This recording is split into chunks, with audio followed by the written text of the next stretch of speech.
નમો અરિહંતાણમ નમો સિદ્ધાણમ નમો આયર્યાણમ નમો વજ્જાયાણમ નમો લોયે સભ સાહુણમ એસો પંચ નમોકારો સભ પાવપણાસણમ મંગલાણમ ચ સભીસિમ પડમમ હવૈ મંગલમ પડમમ હવૈ મંગલમ. ઓમ શાંતિ શાંતિ શાંતિ. રમણ ભગવાન મહાવીર સ્વામીના ચરણ કમળમાં તથા સદગુરુદેવના ચરણ કમળમાં ઉપકારી સર્વ સંત સતીજીના ચરણ કમળમાં આપણા સૌના ભાવપૂર્વક કોટી કોટી વંદન. જય જિનેન્દ્ર.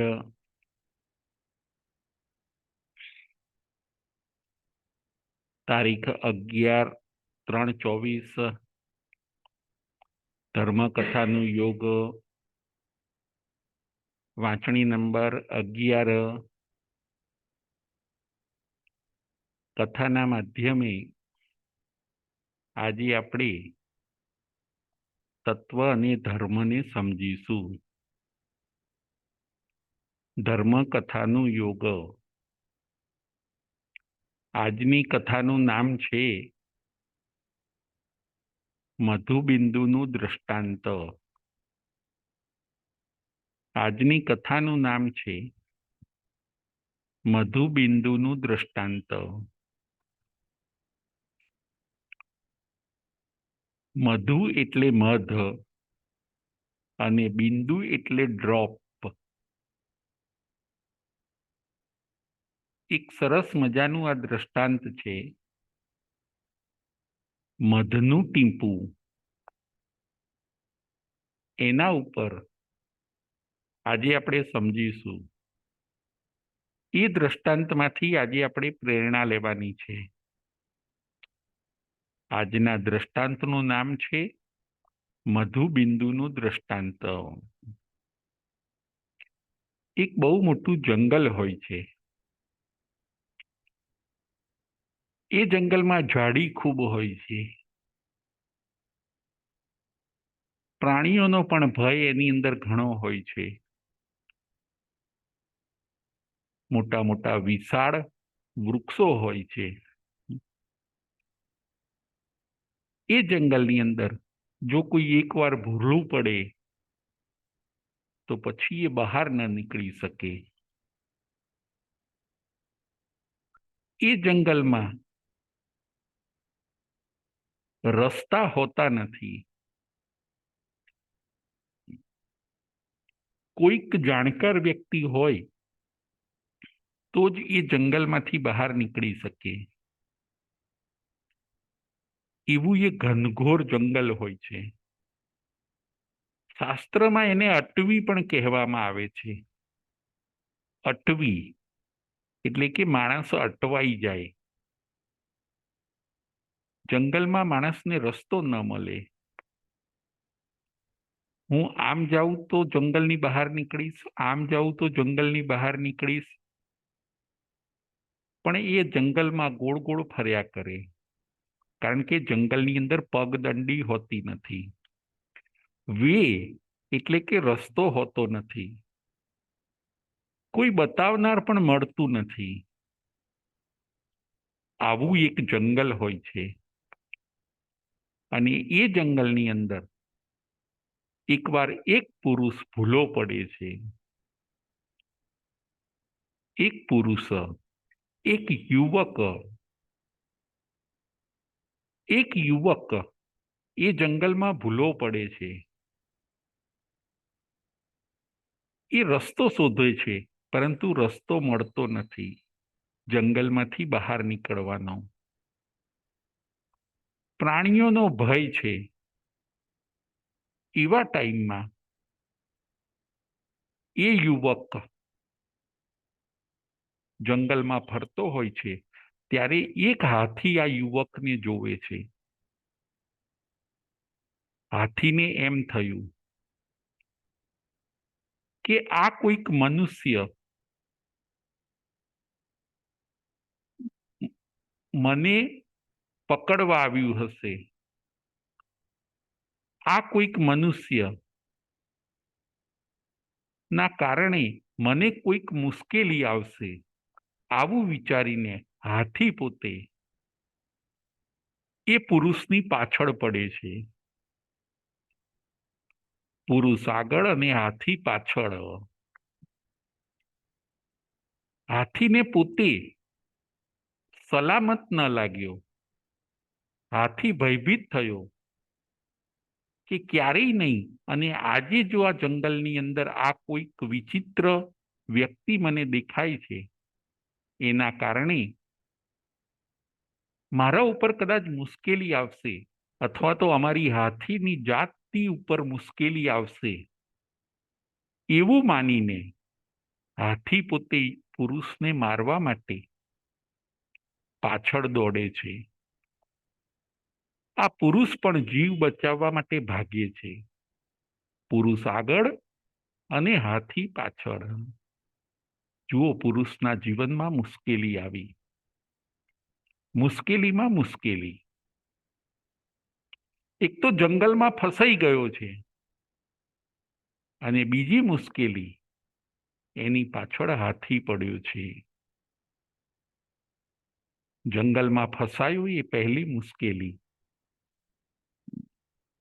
અને એની પાછળ હાથી પડ્યો છે એ બીજી મુશ્કેલી. પુરુષ સશક્ત હોય છે. એ પુરુષ યંગ હોય છે. આમ તેમ દોડે, જલ્દી હાથીની પકડમાં આવતો નથી. પરંતુ એ પુરુષને પણ એમ થઈ ગયું કે ખરેખર હાથી પણ યંગ છે. આજે એ મને છોડશે નહીં. હું ગમે એટલું દોડીશ, પણ એના હાથમાં હું આવી જઈશ. પુરુષને ભય લાગ્યો. ભલે એ શક્તિશાળી છે, પરંતુ હવે થોડો ભયભીત થઈ ગયો, અને એ પુરુષ હવે એવી બુદ્ધિ દોડાવે છે કે હું કોઈક વૃક્ષ ઉપર ચડી જઉં. હાથી હજી થોડોક દૂર હોય છે, અને આ યુવક પોતે ફટાફટ એક વૃક્ષ ઉપર ચડી જાય છે. એક ઘટાદાર વૃક્ષ હોય છે, એક મજબૂત વૃક્ષ હોય છે, એના ઉપર આ પુરુષ ચડી જાય છે.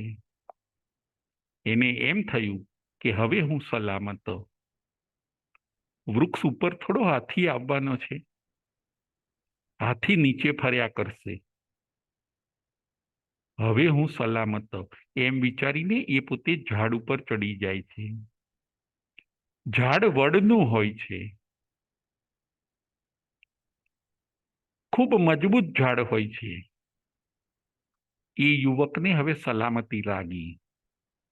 હાથી નીચે આવે છે, પરંતુ હવે એ યુવકના પકડી શકતો નથી. એ પુરુષને હવે હાથી પકડી શકતો નથી. હાથી પકડવા માટે તૈયાર છે, પરંતુ પુરુષ ઝાડ ઉપર ચડી ગયો. હાથી હજી ક્રોધવાળો છે. હાથીને હજી ગુસ્સો છે કે ગમે તેમ કરીને હું એ પુરુષને પકડું, નહીતર અમારા જીવનમાં મુશ્કેલી લાવશે. પુરુષને જોઈને હાથીને પોતે અસલામત લાગ્યો.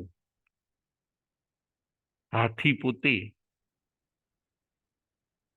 હવે જ્યારે પુરુષને પકડી શકતો નથી, અને એને ખ્યાલ આવ્યો કે એ પુરુષ વૃક્ષની ઉપર ચડી ગયો છે, પછી એ હાથી એ વૃક્ષનું જે મજબૂત થડ હોય છે એને હલાવે છે. થડને હાથી હલાવે છે, ધક્કા મારે છે, પરંતુ થડ એટલું મજબૂત હોય છે કે ઝાડ પડતું નથી. હાથીને એવા ભાવ હોય છે કે ઝાડને હું પાડી દઉં, ઝાડ પડી જશે પછી પુરુષ પણ પડી જશે અને પછી હું એને શિક્ષા કરી શકીશ. જુઓ, હાથી આજે ગાંડો બન્યો છે. હાથી જ્યારે ગાંડો બને છે ત્યારે એ કોઈના કંટ્રોલમાં રહેતો નથી. ત્યારે મહાવતને પણ એને સાચવવો મુશ્કેલ બની જાય છે. હાથી પોતે થડને ધક્કા મારે છે,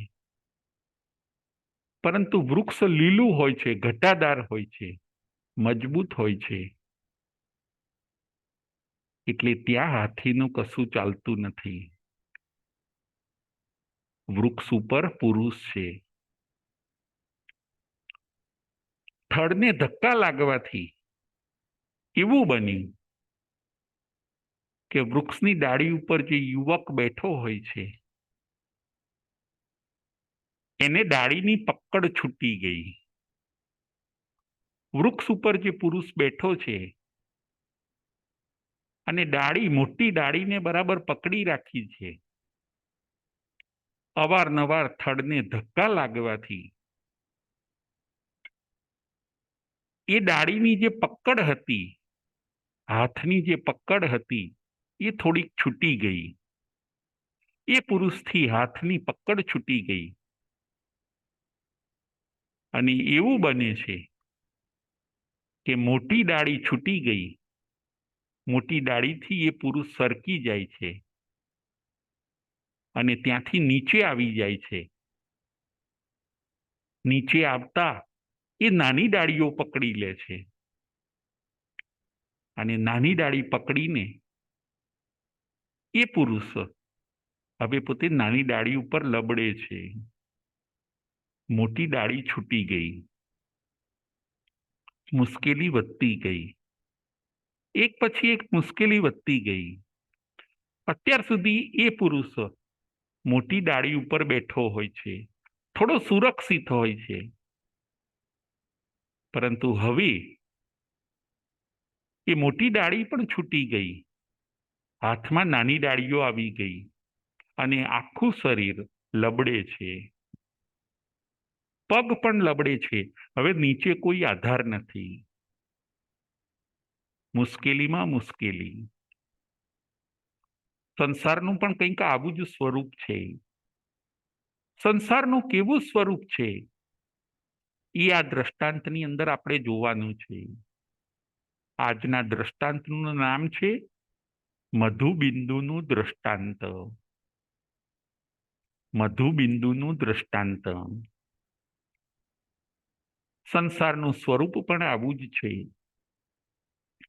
માણસ એક મુશ્કેલીને સોલ્વ ન કરે ત્યાં બીજી બે મુશ્કેલી આવી જાય છે. એક પ્રોબ્લેમને સોલ્વ કરે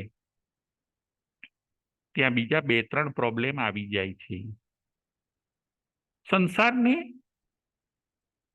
સમુદ્રની ઉપમા આપી કે જેમ સમુદ્રમાં ભરતી અને ઓટ આવ્યા કરે છે એમ સંસાર રૂપી સમુદ્રમાં પણ માણસને સુખ અને દુઃખ એક પછી એક આવ્યા કરે છે, મુશ્કેલીઓ આવ્યા કરે છે. કોઈક પુણ્યશાળી જીવ હોય એને જ કદાચ ઓછી મુશ્કેલી આવે છે, પરંતુ જે પુણ્યશાળી જીવો નથી એને તો 17 સાંધે ત્યાં 13 તૂટતા હોય છે. મુશ્કેલીમાં મુશ્કેલી, એનું નામ છે સંસાર. સમુદ્ર જો ભરતી અને ઓટ વગરનો હોય, સમુદ્ર જો તરંગો વગરનો હોય તો સંસાર મુશ્કેલી વગરનો હોય, પરંતુ એવું બનતું નથી. સમુદ્રમાં મોજા હોય છે, એવી જ રીતે સંસારની અંદર મુશ્કેલીઓ હોય છે. યુવકનો જીવ તાળવે આવી ગયો. હાથી હજી છોડતો નથી. ડાળી ઉપર જે રક્ષણ મળ્યું હતું એ પણ ચાલી ગયું, અને હવે તો બે નાની ડાળી પકડીને એ યુવક લબડે છે. હવે જો એ નાની ડાળી પણ છોડી દે તો એ પોતે જમીન ઉપર પટકાઈ જાય. એવા પ્રસંગો ઊભા થયા, એવા સંજોગો ઊભા થયા. એ યુવક નીચે જોવે છે તો નીચે જમીન નથી, નીચે કોઈ લેન્ડ નથી, પરંતુ નીચે એક કૂવો છે. એ કૂવાની અંદર 4 સર્પ હોય છે. કૂવો સૂકો હોય છે, સુકાઈ ગયેલો. કૂવો એટલે વેલ. એને ઇંગ્લિશમાં આપણે વેલ કહીશું. કૂવો સૂકો છે, પાંદડાઓથી ભરાઈ ગયો છે. અંદર પાણી નથી, પરંતુ મોટા મોટા વિકરાળ સ્વરૂપવાળા 4 સર્પ છે. એને નીચે નજર કરી, ડાળી ઉપર લબડતા લબડતા એને નીચે નજર કરી. નીચે જોવે છે તો કૂવો છે, અને એની અંદર 4 સર્પ છે. ઉપર આવી રીતે મનુષ્યને જોઈને એ 4 સર્પ જાગૃત થઈ ગયા, ફૂંફાડા મારવા લાગ્યા. એ 4 સર્પને એમ થયું કે અમારો પણ કોઈક ખોરાક આવ્યો. મુશ્કેલી વધી ગઈ. સર્પ ફૂંફાડા મારે છે, ઉપરથી મનુષ્ય પડે એની રાહ જુએ છે. નીચે 4 સર્પ હોય છે. એ કૂવાની અંદર 4 સર્પ હોય છે. મનુષ્ય એ પુરુષ હિંમત રાખે છે કે આજે મુશ્કેલી સાથે લડી લેવું છે. એ પોતે હજી હિંમત હારતો નથી. ઉપર જોવે છે, નીચે સાપ છે. એ પોતે ઉપર જોવે છે, લબડતા લબડતા પોતાની નજર ઉપર કરે છે, ડાળીઓ ઉપર. ત્યારે એ ડાળી ઉપર 2 ઉંદર હોય છે. ઉંદર એટલે રેટ. એક સફેદ ઉંદર અને એક કાળો ઉંદર. જંગલી ઉંદર, બહુ મોટા મોટા ઉંદર. અને એ બંને ઉંદર ડાળી કાપતા હોય છે. એ બંને ઉંદર શું કામ કરતા હોય છે? તો કે એ બંને ઉંદર આ પુરુષે જે ડાળી પકડી છે એને કાપે છે. એ બંને ઉંદર. મુશ્કેલી વધતી ગઈ.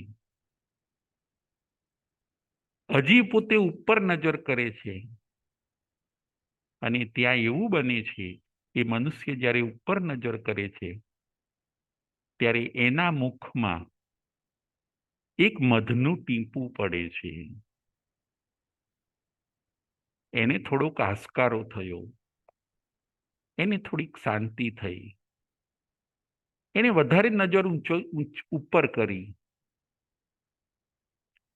અને વૃક્ષની બીજી ડાળીએ, વૃક્ષની ઉપર ઉપરની ડાળીએ કોઈક એક મોટો મધપૂડો હોય છે, અને એ મધપૂડામાંથી મધનું એક ટીપું, મધનું એક ડ્રોપ્સ સીધું એ પુરુષના મુખમાં પડે છે. એક ટીપું પડ્યું, બીજું ટીપું. એને સારું લાગ્યું, એને થોડીક શાંતિ થઈ.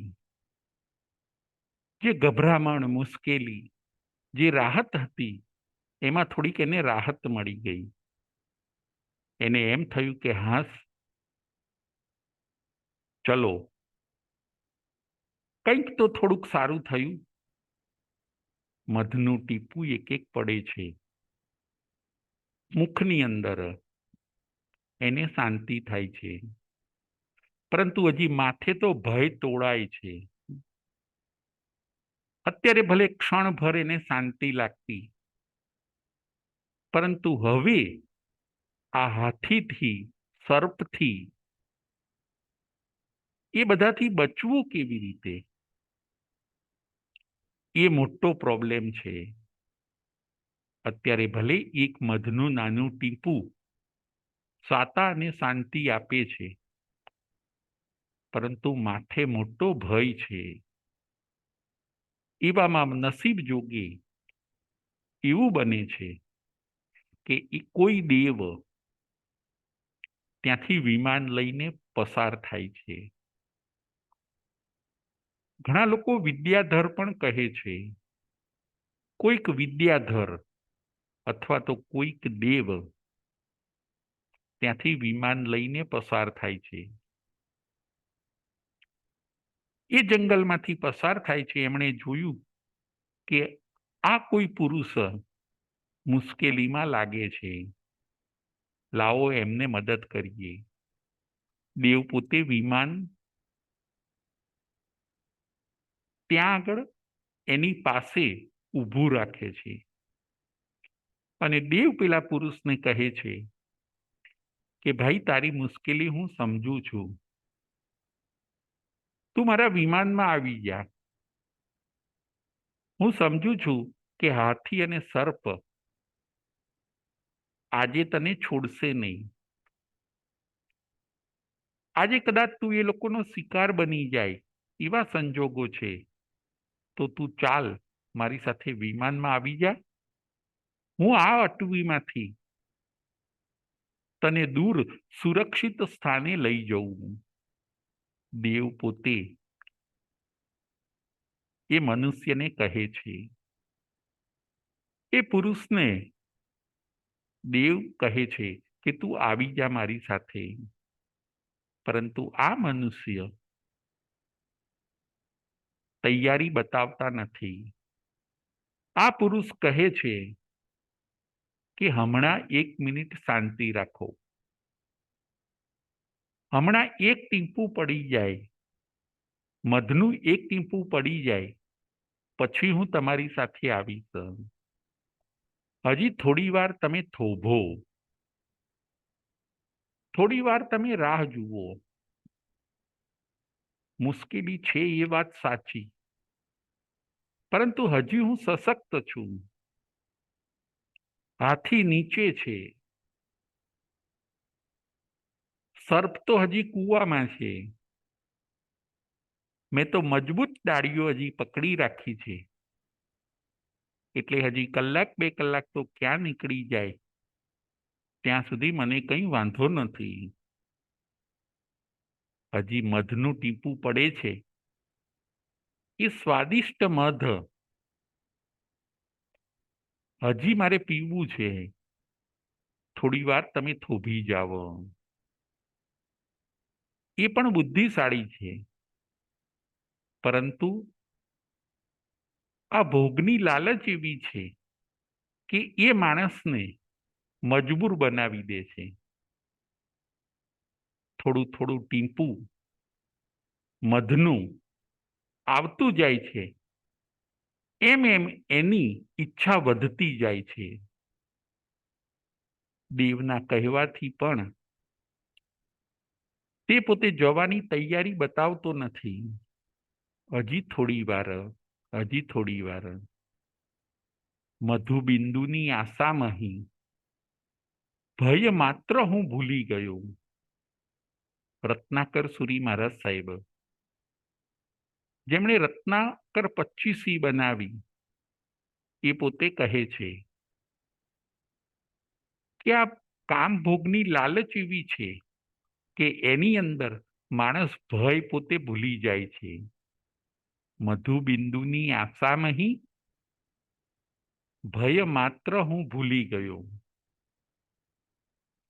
અને એવું બને છે કે એ સશક્ત યુવાન પછી પછી કરે છે. હમણાં નહીં, થોડી વાર રહીને મધનું એક એક ડ્રોપ પડતું જાય, એ પોતે પીતો જાય. દેવ હવે કંટાળ્યા. દેવ પોતે વિચારે છે કે એને એની ચિંતા નથી, તો કંઈ વાંધો નહીં. આપણે તો એકવાર એને સમજાવ્યો, પરંતુ એ ન સમજે તો એ જાણે ને એનું કામ જાણે. દેવ ત્યાંથી પોતાનું વિમાન લઈને અને નીકળી જાય છે. દેવ ત્યાંથી પોતાનું વિમાન લઈને નીકળી જાય છે. અમુક થોડાક સમય પછી એ યુવક પોતે પસ્તાય છે કે મારે એ દેવ સાથે જતું રહેવાની જરૂર હતી. હું મધની લાલચમાં અહીંયા ખોટો રોકાઈ ગયો. મધુબિંદુની આશામાં ભય માત્ર હું ભૂલી ગયો. હવે મને કોણ બચાવશે? આ મારા માટે સારી તક હતી. એ તકને જો મેં પકડી લીધી હોત તો હું આમાંથી બહાર નીકળી શકત. આજે આપણે 4 પોઈન્ટ ઉપર વિચાર કરવાનો છે. આજનું આપણું દ્રષ્ટાંત છે મધુબિંદુનું દ્રષ્ટાંત. 4 પોઈન્ટ ઉપર આજે આપણે વિચાર કરવાનો છે. એક છે કામભોગ, બીજો છે સમય, ત્રીજું છે ભવિષ્ય અને ચોથો ધર્મ. 4 પોઈન્ટ ઉપર આજે આપણે વિચાર કરવાનો છે. પોઈન્ટ નંબર 1 કામભોગ, પોઈન્ટ નંબર 2 સમય, પોઈન્ટ નંબર 3 ભવિષ્ય અને પોઈન્ટ નંબર 4. આ 4 પોઈન્ટ ઉપર આજે આપણે વિચાર કરવાનો છે. આ મધુબિંદુના દ્રષ્ટાંતની અંદર આપણને સંસારનું સ્વરૂપ બતાવે છે. એ પુરુષ એટલે કોણ? એ પુરુષ એટલે આપણો જીવ પોતે. એ મનુષ્ય એટલે કોણ? સંસારમાં ભૂલો પડેલો એ મનુષ્ય એટલે કોણ? એ પણ આપણે પોતે જ. આ એક્ઝામ્પલ બીજા કોઈ મનુષ્યનું નહીં, પણ આપણા પોતાનું જ છે. આપણે પોતે જ આ સંસાર રૂપી અટવીની અંદર ભૂલા પડ્યા છીએ. આ સંસાર રૂપી જંગલની અંદર એમાંથી બહાર નીકળવાનો આપણને રસ્તો મળતો નથી. એ પુરુષ એટલે આપણે પોતે જ. આપણો જીવ આ સંસારમાં ભૂલો પડ્યો છે. હાથી એટલે કોણ? તો કે હાથી, કાળો હાથી. હાથી એટલે મૃત્યુ. મૃત્યુરૂપી હાથી આપણી પાછળ પડ્યો છે. કારણ કે મૃત્યુને હાથીની ઉપમા આપી. મૃત્યુને હાથી સાથે સરખાવે છે. હાથી જેમ મજબૂત પ્રાણી છે, એનાથી કોઈ બચી ન શકે, એવી રીતે મૃત્યુ એનાથી કોઈ બચી ન શકે. મૃત્યુ મારીને જ રહે છે. કોનું ક્યારે મૃત્યુ આવે એ નક્કી નથી. આપણી પાછળ કોણ પડ્યું છે? તો કે આપણી પાછળ મૃત્યુ પડ્યું છે. કોઈક બાલ્ય અવસ્થામાં પણ ઓફ થાય છે. કોઈક યુવાન અવસ્થાની અંદર પણ મૃત્યુને પામે છે. અને કોઈક ઘડપણમાં પણ મૃત્યુ પામે છે. મૃત્યુ અનિશ્ચિત છે. મોટાને જ આવે અને નાનાને ન આવે એવું નથી. મૃત્યુના ધક્કે જે ચડે છે એનું મૃત્યુ થઈ જાય છે. જેમ હાથીના ધક્કે જે ચડે છે એનું મૃત્યુ થઈ જાય છે, એમ મૃત્યુ પણ બાલ ગોપાલ સર્વને આવી શકે છે. ઉંમરવાળાને જ આવે, રોગીને જ આવે એવું નથી. તંદુરસ્ત વ્યક્તિને પણ મૃત્યુ આવી શકે છે. કાળો હાથી એને મૃત્યુ સાથે સરખાવ્યો છે. એ આપણી પાછળ પડ્યો છે. જુઓ, મૃત્યુનો ડર સર્વને હોય છે. મૃત્યુનો ડર સૌને હોય છે કે હું મરી તો નહીં જાઉં ને, મને આમ તો નહીં થઈ જાય ને, મને આ રોગથી મારું મૃત્યુ તો નહીં થઈ જાય ને. એ મૃત્યુનો ડર બધાને લાગે છે. મૃત્યુ કોઈને ગમતું નથી. જેમ હાથીનો ડર બધાને લાગે એવી રીતે મૃત્યુનો ડર લાગે છે. ઉંદર, બે ઉંદર, સફેદ ઉંદર અને કાળો ઉંદર એટલે શું? હાથીની વાત આપણે જોઈ કે હાથી એટલે મૃત્યુ. બે ઉંદર, એક સફેદ ઉંદર અને એક કાળો ઉંદર, એને શેની સાથે સરખાવ્યા છે આ દ્રષ્ટાંતની અંદર? તો કે આ દ્રષ્ટાંતની અંદર સફેદ ઉંદર અને કાળા ઉંદરને દિવસ રાત સાથે સરખાવ્યા છે. દિવસ એ સફેદ ઉંદર છે અને રાત્રિ એ કાળો ઉંદર છે. બંને આપણી જીવનરૂપી દોરીને કાપે છે. એક એક દિવસ ઓછો થાય એમ એમ આપણું આયુષ્ય ઘસાતું જાય છે. બંને ઉંદર, દિવસ અને રાત રૂપી બંને ઉંદર આપણી આયુષ્ય રૂપી દોરીને કાપે છે. આ થઈ બે ઉંદરની વાતો. ચાર સર્પ કયા? ચાર સર્પને શેની સાથે સરખાવ્યા છે? જે નીચે કૂવાની અંદર ચાર સર્પ છે એને ચાર કસાય સાથે સરખાવ્યા છે. ક્રોધ, માન, માયા અને લોભ. એ ચાર કસાય રૂપી સર્પ આપણને સતત ભયમાં રાખે છે. ક્રોધ પણ આપણને તકલીફ આપે છે. ક્રોધ આપણને પીડા આપે છે. માન, અભિમાન પણ આપણને અક્કડતા આપે છે. માયા આપણને ગભરાટ આપે છે. માયા અને કપટ આપણને ગભરાટ આપે છે. અને લોભના કારણે આપણે સતત અસંતોષથી પીડાઈએ છીએ. ચાર સર્પ ફરીથી. ક્રોધના કારણે આપણે સતત પીડાઈએ છીએ. ક્રોધના કારણે આપણું શરીર, આપણું મગજ એ બધું કંટ્રોલમાં રહેતું નથી. ક્રોધના કારણે આપણું માઇન્ડ કોઈ કામમાં સ્થિર થતું નથી. માનના કારણે અક્કડતા આવી જાય છે. માન આપણને અક્કડ બનાવે છે, ક્યાંય મિક્સ થવા દેતું નથી. માયા કપટ જો આપણે કરી હોય તો એના કારણે અંદર ગભરાટ રહ્યા કરશે કે મારી આ ભૂલ પકડાઈ તો નહીં જાય ને, મારું આ ખોટું કરેલું છતું નહીં થઈ જાય ને. માયાના કારણે, કપટના કારણે આપણને ગભરાટ રહ્યા કરે છે. અને લોભ એટલે ગ્રીડ. લોભના કારણે હજુ વધારે, હજુ વધારે, હજુ જોઈએ છીએ, જે છે એ ઓછું પડે છે. અને એના કારણે, લોભના કારણે આપણે સતત દિવસ રાત અસંતોષથી પીડાઈએ છીએ. સંતોષને માણી શકતા નથી.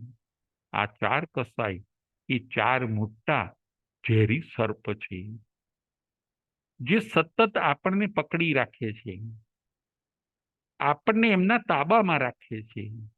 એટલે ચાર સર્પને ચાર કસાયની ઉપમા આપી છે. સંસાર એ વટવૃક્ષ છે. આ આખા વૃક્ષને સંસારના સ્વરૂપ સાથે સરખાવવામાં આવ્યું છે કે દરેક મનુષ્ય આવી રીતે પોતે પીડાય છે. હવે મધુબિંદુનું ડ્રોપ્સ એટલે શું એ આપણે જોઈએ.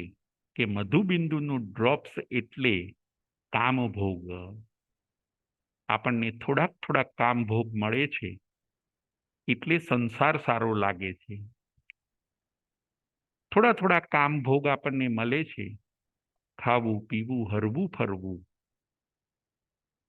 એ મધુબિંદુ જેવા કામભોગ છે જે ક્ષણ માત્રનું આપણને સુખ આપે છે. ખણમિત્તી સુખા બહુકાલ દુઃખા, અને ઘણા કાળનું દુઃખ આપે છે. આપણને થોડાક કામભોગ મળ્યા છે એટલે આપણે ભય સાથે આંખ મીચામણા કરીએ છીએ. આપણને સદગુરુ આવીને સમજાવે છે. જેમ પેલા મનુષ્યને દેવ વિમાન લઈને આવીને સમજાવે છે, એમ આપણને પણ સદગુરુ આવીને સમજાવે છે કે તમે ભયમાં છો, તમે મુશ્કેલીમાં છો, મારા વિમાનમાં આવી જાવ. પરંતુ આપણે મનુષ્ય પણ એમની વાતનો સ્વીકાર કરતા નથી, કારણ કે આપણે ભોગને સારા માનીએ છીએ કે ના, હજી હું થોડાક ભોગ ભોગવી લઉં પછી હું ધર્મ કરીશ, હજી હું સશક્ત છું, એમ કરીને આપણે કામ ભોગને પ્રાયોરિટી આપીએ છીએ. ભયને જોતા નથી, ભવિષ્યને જોતા નથી, આપણું ફ્યુચરમાં શું થશે એનો પણ વિચાર કરતા નથી, અને કામ ભોગની અંદર આપણે આસક્ત બની જઈએ છીએ. ક્ષણ માત્રનું સુખ અને ઘણા કાળનું દુઃખ. કામ ભોગ એટલે શું? તો કે કામ ભોગ એટલે ખાવું પીવું હરવું ફરવું, આરામ, આ બધા છે કામ ભોગ. 5 ઇન્દ્રિયના 23 વિષય બતાવ્યા છે. હરવું ફરવું મોજ મજા, 5 ઇન્દ્રિયના 23 વિષયોને ભોગવવા, એની અંદર આ જીવ રોકાઈ ગયો છે. એ મૃત્યુને જોતો નથી, એ ભવિષ્યમાં મારું શું થશે એનો વિચાર કરતો નથી, પોતાના આત્માનું પણ એ કંઈ ચિંતન કરતો નથી. જે થવાનું હોય એ થાય, પરંતુ અત્યારે તો જે મને કામ ભોગ મળ્યા છે એને હું માણી લઉં. ઘણા લોકોની એવી પણ વિચારસરણી હોય છે, આ લોક મીઠો, પરલોક કોણે દીઠો. જે અત્યારે મળ્યું છે એને માણી લઈએ. જેમ પેલો પુરુષ મધુબિંદુને માણવામાં રોકાઈ જાય છે, એમ વર્તમાને પણ જીવો ઉત્તમ મનુષ્ય ભવને પ્રાપ્ત કરીને પણ કામ ભોગોની અંદર રોકાઈ જાય છે. ગાડીમાં ફરવું, ફેક્ટરીઓ ચલાવવી, પૈસો ભેગો કરવો, સ્ટેટસ જમાવવું, મોઘી મોઘી બ્રાન્ડેડ વસ્તુ વાપરવી, આ બધા છે કામભોગ. આજે આપણે 4 પોઈન્ટ ઉપર વિચાર કરવાનો છે. એક છે કામભોગ, બીજું છે સમય, ત્રીજું છે ભવિષ્ય, અને ચોથો પોઈન્ટ છે ધર્મ. કામભોગ કેવા છે? તો કે કામભોગ, ભોગ એટલે રોગ. આજે આપણે જોઈએ છીએ કે જેટલા ભોગ વધ્યા છે એટલા રોગ વધ્યા છે. ભોગ વસ્તુ જ ખોટી છે. જીવનમાં યોગ હોવો જોઈએ. ભોગને ભોગવવાના ન હોય, પરંતુ ભોગનો ત્યાગ હોય. ભોગ દેખાવમાં સારા લાગે છે, પરંતુ એનો જે વિપાક ખરો, એનું ફળ ખરું, એ સુંદર હોતું નથી. આપણા ત્યાં દ્રષ્ટાંત આવ્યું, કિંપાક ફળનું દ્રષ્ટાંત. જેમ કિંપાક નામનું એક ફળ હોય છે જંગલમાં, કિંપાકો. આ કિંપાક નામનું જે ફળ છે એ દેખાવમાં બહુ સુંદર હોય છે. દેખતાની સાથે ખાવાનું મન થઈ જાય, એને ચાખવાનું મન થઈ જાય, એવું આ કિંપાક નામનું ફળ હોય છે. પણ જે વ્યક્તિ એ ફળ ખાય છે, શાસ્ત્રકાર કહે છે કે દેખાવમાં એ ફળ સરસ હોય છે, પણ જેવું એ વ્યક્તિ કોઈ ફળ ખાય છે, કોઈ પશુ પક્ષી એ ફળ ખાય છે, તેનું પરિણામ સારું આવતું નથી. એ વ્યક્તિ મરણને શરણ થાય છે. એમ કામ ભોગો પણ એવા છે, દેખાવમાં સારા છે, પરંતુ એનું પરિણામ, એનું રિઝલ્ટ સારું આવતું નથી. દરેક મનુષ્યએ કામભોગનો ત્યાગ કરવો જોઈએ, અથવા તો કામભોગની મર્યાદા કરવી જોઈએ. કામભોગ માટે આપણે મનુષ્ય જન્મ લીધો નથી. આપણે તો મનુષ્ય જન્મ કેમ લીધો છે? આપણું લક્ષ્ય સિદ્ધ કરવા માટે, મોક્ષની પ્રાપ્તિ માટે, આત્માના કલ્યાણ માટે આ મનુષ્ય ભવ છે. નહીં કે ક્ષણિક એવા કામ ભોગોના સુખ માટે આ મનુષ્ય ભવને વેડફવો ન જોઈએ. કામ ભોગ, કામ ભોગનો ત્યાગ, કામ ભોગથી આપણે બહેકી ન જવું જોઈએ. કામ ભોગની ટેવ ન પાડવી જોઈએ.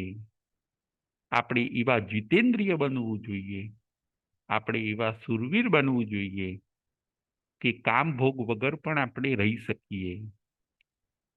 જે મનુષ્ય કામ ભોગને છોડી શકે છે, એ જ વ્યક્તિ ધર્મ માર્ગે આગળ વધી શકે છે. જુઓ, પેલો પુરુષ જેને બે હાથથી ડાળીઓ પકડી છે, લબડી રહ્યો છે, ચારે બાજુ મુશ્કેલીઓ છે એવી ખબર પણ છે, છતાં પણ મધુબિંદુ સમાન કામ ભોગને એ છોડવા તૈયાર થતો નથી. દેવ અવારનવાર કહે છે, છતાં પણ એ જવાબ આપે છે કે થોડી વાર પછી, થોડી વાર પછી, અત્યારે નહીં. બસ અત્યારના આપણા મનુષ્યનું પણ કામ, મનુષ્યના પણ વિચારો આવા જ છે. ધર્મની વાત આવશે તો પછી પછી, ધર્મની વાત આવશે તો પછી પછી, અને કામ ભોગની વાત આવશે તો તરત તરત. આ હતો પહેલો પોઈન્ટ, કામ ભોગ. બીજો પોઈન્ટ છે સમય. સમય ઉપર આજે આપણે વિચાર કરવાનો છે કે આજે આપણો સમય ક્યાં જઈ રહ્યો છે. જુઓ, આજે આપણે જોઈશું તો ઈચ્છાઓની પૂર્તિમાં આપણો સમય ચાલ્યો જાય છે. કામ ભોગની પ્રાપ્તિમાં આપણો સમય ચાલ્યો જાય છે. ખાવું પીવું, હરવું ફરવું, મોબાઈલ, ટીવી, ઇન્ટરનેટ, જે બધું આત્મકલ્યાણમાં કંઈ ઉપયોગી નથી, એવી બધી વસ્તુમાં આપણો કિંમતી સમય ચાલ્યો જાય છે. पाप का काम कभी कभी और धर्म का काम अभी अभी, એવું હોવું જોઈએ કે પાપ કા કામ કભી કભી અને ધર્મ કા કામ અભી અભી, તો આપણે સમયને સાર્થક કર્યો કહેવાય. એમ આજે આપણો સમય આળસ અને પ્રમાદમાં જાય છે. આજે આપણો સમય વેસ્ટ જાય છે. આપણો સમય ક્યાં જાય છે અને ક્યાં આપણે સમયને ઇન્વેસ્ટ કરવો જોઈએ, સમયને ક્યાં આપણે રોકવો જોઈએ, એ પણ આજે આપણે વિચારવાની જરૂર છે. સમયની બરબાદી જો કરી દઈશું તો ગયેલો સમય એ પાછો આપણા હાથમાં આવવાનો નથી. સદગુરુ આપણને જગાડે છે. જેમ પેલો દેવનું વિમાન આવીને પેલા પુરુષને કહે છે કે અમારી સાથે આવી જાઓ, એમ સદગુરુ પણ આપણને ઘણીવાર જગાડે છે કે તમે ધર્મ માર્ગે આવો. તમે હવે પરોપકારના કામ કરો. તમે જીવદયાના કામ કરો, ત્યારે મનુષ્ય જવાબ આપે છે કે અત્યારે નહીં, હજી અમારે કમાવાનું બાકી છે, હજી અમારે અમારી કેરિયર બનાવવાની છે. કેરિયર બની ગયા પછી એ પોતે એમ વિચારે છે કે અત્યારે ધર્મ નહીં, હજી અમારે પૈસા કમાવાના છે, અમારે લાઈફમાં સેટ થવાનું છે, પછી ધર્મ કરો. સદગુરુ એમ કહે છે તો કે અત્યારે નહીં, હજી અમારા દીકરા દીકરીઓ નાના છે, એમને મોટા કરવાના છે. પછી સદગુરુ પાછા જગાડે છે કે હવે તો ધર્મ કરો, તો કે હજી અમારે દીકરા દીકરીઓને સેટ કરવાના છે. કાલ કરીશો આજ કર, આજ કરીશો અબ. જ્ઞાની ભગવંતો આપણને એમ કહે છે કે ધર્મને તું સાથે ને સાથે રાખ, પછી કરીશ એવું નહીં. પછી સમય મળશે કે નહીં, એટલું આયુષ્ય હશે કે નહીં, કોને ખબર છે. માટે ધર્મ કા કામ અભી અભી અને પાપ કા કામ કભી કભી. કાલ કરીશો આજ કર, આજ કરીશો અબ. આવેલી તકને વધાવી લેવાની છે. ભલે સંસારના કામો કરવાની ના નથી, તમે તમારા કુટુંબના કામ પણ કરો, તમારી સર્વિસ બિઝનેસ પણ કરો, પરંતુ ધર્મને સાથે રાખીને, ધર્મને જીવનમાં સાથે ને સાથે રાખો. કેમ કે મૃત્યુ અનિશ્ચિત છે, ક્યારે આવી જશે એ ખબર નથી. આ હતો પોઈન્ટ નંબર 2. પોઈન્ટ નંબર 2 હતો સમય. પોઈન્ટ નંબર 3 છે ભવિષ્ય. આપણે આપણા ભવિષ્યનો પણ વિચાર કરવો જોઈએ. જુઓ, પેલા લબડી રહેલા યુવાને, ડાળીઓ પકડીને લબડી રહેલા યુવાને સારા ભોગ મળે છે એટલે ત્યાં રોકાઈ ગયો, પણ એને ભવિષ્યનો વિચાર ન કર્યો કે આ દેવ વિમાન અહીંથી જતું રહેશે પછી મારી શું દશા થશે. એમ આપણે પણ ભવિષ્યનો વિચાર કરવાનો છે કે ભવિષ્યને સારું કોણ બનાવી શકે છે, તો કે ભવિષ્યને આપણે જ સારું બનાવી શકીએ છીએ. વર્તમાન આપણો ફાઇન છે, એવું જ ભવિષ્ય પણ જો ફાઇન બનાવવું હોય તો આપણે ધર્મ કરવો પડશે, સારા કર્મ કરવા પડશે, પુણ્ય પણ કરવું પડશે. જે પુણ્ય કરે છે, ધર્મ કરે છે, એ પોતે પોતાના ભવિષ્યને એટલે કે ફ્યુચરને સુધારી શકે છે. એકલો પ્રેઝન્ટ ટાઈમનો અથવા તો પ્રેઝન્ટ લાઈફનો જ આપણે વિચાર ન કરીએ, આપણે ફ્યુચરનો પણ વિચાર કરીએ કે આપણે અહીંથી સદગતિમાં જવું છે, તો પછી આપણે સારા કામ કરીએ. એવું માનીને આપણે ભવિષ્યની પણ ચિંતા કરવી જોઈએ. એ ચિંતા આપણને ધર્મ માર્ગે લાવે છે. આ હતો પોઈન્ટ નંબર 3. અને છેલ્લો પોઈન્ટ નંબર છે 4, ધર્મ. ધર્મના 2 પ્રકાર છે, એક છે ક્રિયા ધર્મ અને બીજો છે ભાવ ધર્મ. આપણે જીવનની અંદર ધર્મને એપ્લાય કરવાનો છે. ધર્મ કોણ કરી શકે, તો કે જે કામ ભોગોને છોડી શકે છે, કામ ભોગોને સાઈડમાં કરી શકે છે, એ જ પોતે ધર્મને કરી શકે. જે કામ ભોગના લાલચુ છે, જે કામ ભોગના લોભી છે, એ લોકો ધર્મ કરી શકતા નથી. એ લોકો તો કામ ભોગ ઉપર પરવશ રહે છે, કામ ભોગને માણ્યા કરે છે અને એમાં જ રચ્યા પચ્યા રહે છે. પરંતુ જે કામ ભોગને છોડી શકે, એ જ વ્યક્તિ ધર્મ કરી શકે છે. ધર્મના આવા 2 પ્રકાર, ક્રિયા ધર્મ પણ કરો અને ભાવ ધર્મ પણ કરો. સામાયિક કરવી, પ્રતિક્રમણ કરવી, એ બધો ક્રિયા ધર્મ છે. દાન કરવું, જાપ કરવા, એ બધો ક્રિયા ધર્મ છે. અને બીજો છે ભાવ ધર્મ. ભાવ ધર્મ એટલે આપણા ભાવ સારા રાખવા, આપણા ભાવ, આપણા વિચારો બહુ શુભ રાખવા, સાત્વિક રાખવા.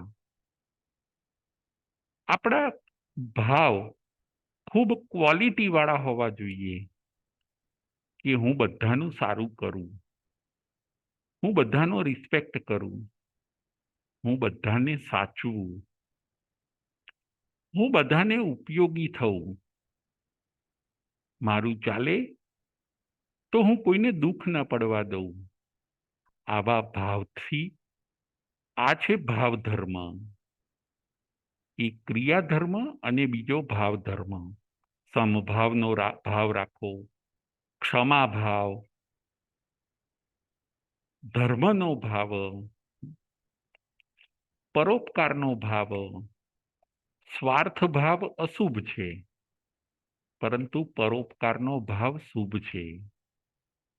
ભાવથી સૌનું કલ્યાણ થાય અને એમાં હું મદદરૂપ થઉં, દરેકને આગળ લાવવામાં હું સહયોગી થઉં. ભાવ હંમેશા ઉચ્ચ કોટીના હોવા જોઈએ. આવી રીતે ધર્મના બે પ્રકાર છે, એ આપણે આપણા જીવનમાં ચાલુ કરી દેવા જોઈએ. મધુબિંદુ જેવા કામ ભોગોમાં આપણે રોકાવું ન જોઈએ. એ સાર, એ મેસેજ આજે આપણા આ દ્રષ્ટાંતમાંથી આપણે જોવાનો છે. જે આપણને કામ ભોગ મળ્યા છે, પૈસાનું સુખ, ગાડી બંગલાનું સુખ, શરીરનું સુખ, આ બધા મધુબિંદુના ડ્રોપ જેવા છે. એમાં આપણે રોકાઈને આપણું આત્મકલ્યાણ ચૂકવું ન જોઈએ. ભોગોને તિલાંજલિ આપીને, સાઈડમાં કરીને આપણે આત્મકલ્યાણના માર્ગે આગળ વધવું જોઈએ. 4 પોઈન્ટ ઉપર આજે આપણે વિચાર કર્યો. 1 કામ ભોગ, 2 સમય, 3 ભવિષ્ય અને 4 ધર્મ. આજનું આપણું દ્રષ્ટાંત હતું મધુબિંદુનું દ્રષ્ટાંત.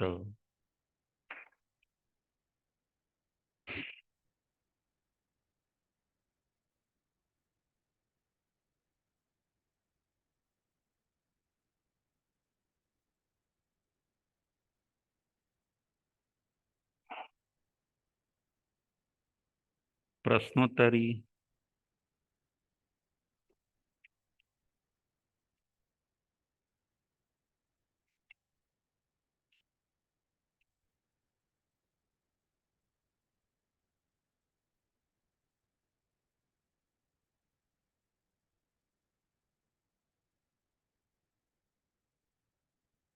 પ્રશ્ન નંબર 1.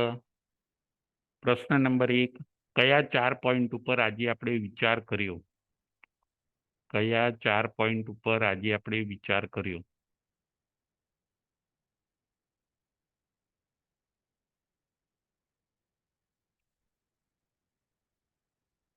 કયા 4 પોઈન્ટ ઉપર આજે આપણે વિચાર કર્યો?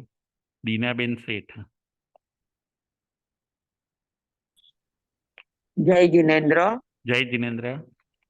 આપણે 4 પોઈન્ટ ઉપર વિચાર કર્યો. પહેલું છે કામ ભોગ, બીજું છે સમય, ત્રીજું છે ભવિષ્ય અને ચોથું છે ધર્મ. બહુ સરસ, બહુ સરસ. હવે આગળ.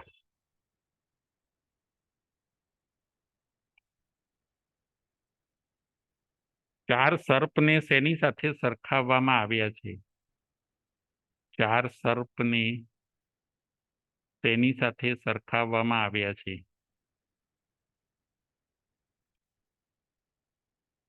પ્રદીપભાઈ મહેતા. જય જિનેન્દ્ર. જય જિનેન્દ્ર. 4 સર્પને 4 કસાઈ સાથે સરખાવવામાં આવ્યા છે. ક્રોધ, માન, માયા અને લોભ. બરાબર. એ આપણને શું નુકસાન કરે છે? 4 કસાઈ આપણને શું નુકસાન કરે છે પ્રદીપભાઈ? 4 કસાઈ આપણને ક્રોધ શું કરે છે? ક્રોધ આપણને પીડા આપે છે. માન માન અકડતા અકડતા આપે છે. માયા આપણને ગભરાટ આપે છે, બરાબર બરાબર, લોભ અસંતોષ કરે છે. બહુ સરસ, અસંતોષમાં રાખે છે આપણને. હાજી. વેરી ગુડ, વેરી ગુડ, બહુ સરસ.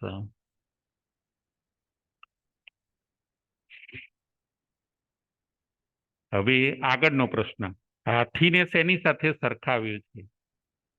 હાથીને શેની સાથે સરખાવ્યો છે?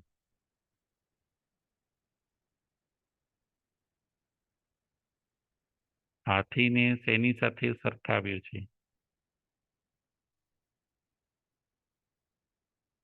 દીનાબેન શેઠ. હાથીને મૃત્યુ સાથે સરખાવ્યો છે. મૃત્યુ સાથે, બહુ સરસ, બહુ સરસ. પછી સફેદ ઉંદર એટલે કોણ અને કાળો ઉંદર એટલે કોણ? સફેદ ઉંદર એટલે કોણ અને કાળો ઉંદર એટલે કોણ? પ્રદીપભાઈ મહેતા. સફેદ ઉંદરને દિવસ સાથે સરખાવ્યો છે અને કાળા ઉંદરને રાત્રિ સાથે સરખાવ્યા છે. બહુ સરસ, બહુ બંને સરસ. આપણે જીવાદોરીને કાપે છે, બંને જીવા દોરીને આયુષ્ય કાપે. ઓછું થતું જાય છે. યસ યસ, બહુ સરસ, બહુ સરસ. હા. ધર્મના કેટલા પ્રકાર કયા કયા? ધર્મના કેટલા પ્રકાર કયા કયા? દીનાબેન શેઠ. ધર્મના બે પ્રકાર છે, હમ, ક્રિયા ધર્મ અને ભાવ ધર્મ. બરાબર બરાબર. આગળ, ક્રિયા ધર્મ એટલે શું શું અને ભાવ ધર્મ એટલે શું શું? ક્રિયા ધર્મ એટલે કે સામાયિક પ્રતિક્રમણ, દાન, જાપ, એ બધા ક્રિયા ધર્મ કહેવાય છે. હમ અને ભાવ ધર્મ છે કે આપણા ભાવ આપણે સુધારા, વિચારો સારા અને શુભ રાખવા, સાત્વિક રાખવા, સારી ક્વોલિટી વાળા રાખવા.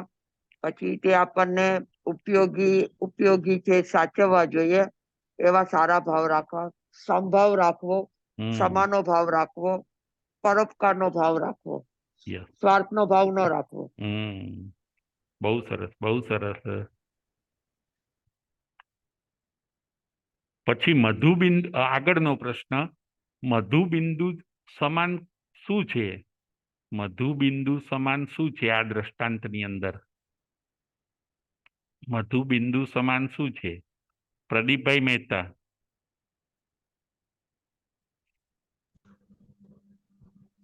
મધુબિંદુ, મધુબિંદુ સમાન મધનું ટીપું જે મળે છે એ ચાખીને એમાં આસક્ત થઈ જઈએ છીએ આપણે.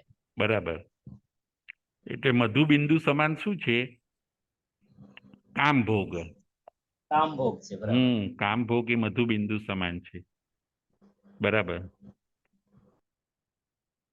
ધર્મ કોણ કરી શકે છે? ધર્મ કોણ કરી શકે છે? ધર્મ કોણ કરી શકે છે? એ મેં પણ કીધું હતું કે ભાઈ ધર્મ કોણ કરી શકે? પ્રદીપભાઈ મહેતા, ધર્મ કોણ કરી શકે છે? જે કામભોગનો ત્યાગ કરી શકે છે તે ધર્મ કરી શકે છે. Very good, 100% right.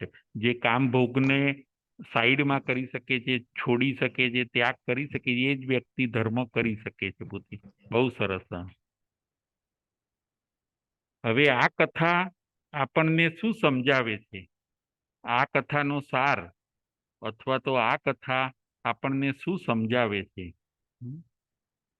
આ કથાનો સાર અથવા તો આ કથામાંથી આપણને શું જાણવા મળે છે? છેલ્લો પ્રશ્ન, આ કથાનો સાર અથવા તો આ કથામાંથી આપણને શું જાણવા મળે છે? પ્રદીપભાઈ મહેતા. આ કથા એમ સમજાવે છે કે ધર્મ અભી અભી, પાપ કભી કભી. બરાબર. અને બીજું સમજાવે છે ધર્મ કાલ કરે સો આજ કર, આજ કરે સો અબ. બરાબર છે. અને બીજું પ્રદીપભાઈ કે ભાઈ કે તમે કામ ભોગમાં રોકાઈ ના જાઓ કે બરાબર. કે કામ ભોગની અંદર તમે રોકાઈ ના જાઓ. અને જેમ પેલો પુરુષ મધુબિંદુની અંદર રોકાઈ ગયો ને પોતે, હાજી એમ કે તમે તમારા જે ખાવું પીવું હરવું ફરવું તમે એમાં બહુ ઓછું કરવા. હા એમાં તમે રોકાઈ ન જાઓ. જે તમારું લક્ષ્ય છે એ તમે સિદ્ધ કરો કે અને બરાબર, ધર્મનું લક્ષ્ય રાખો. હા અને તમારા આત્માનું તમે શું કરો કલ્યાણ કરો કે રાઈટ. તમને જેમ પેલાને દેવ વિમાન લેવા આવે છે એવી રીતે આપણને પણ સદગુરુ ઘણીવાર જગાડે છે દરેક મનુષ્યને. હા, કેટલી દરેક બધી વાર છે. હા બરાબર. કે ભાઈ તમે હમણાં કામ ભોગને સાઈડમાં કરો અને તમે તમારું જે લક્ષ્ય છે એને સિદ્ધ કરો અને તમારા કાર્યની સિદ્ધિ કરો. હમ. બરાબર. હવે છેલ્લો પ્રશ્ન એક પૂછી લઈએ. મધુબિંદુની આશામાં ભય માત્ર હું ભૂલી ગયો. આ કળી શેમાં આવે છે? મધુબિંદુની આશામાં ભય માત્ર હું ભૂલી ગયો. આ કળી શેમાં આવે છે? દીનાબેન શેઠ. રત્નાકર 25 માંથી આવે છે. બહુ સરસ, બહુ સરસ. Thank you. જય જિનેન્દ્ર, જય મહાવીર.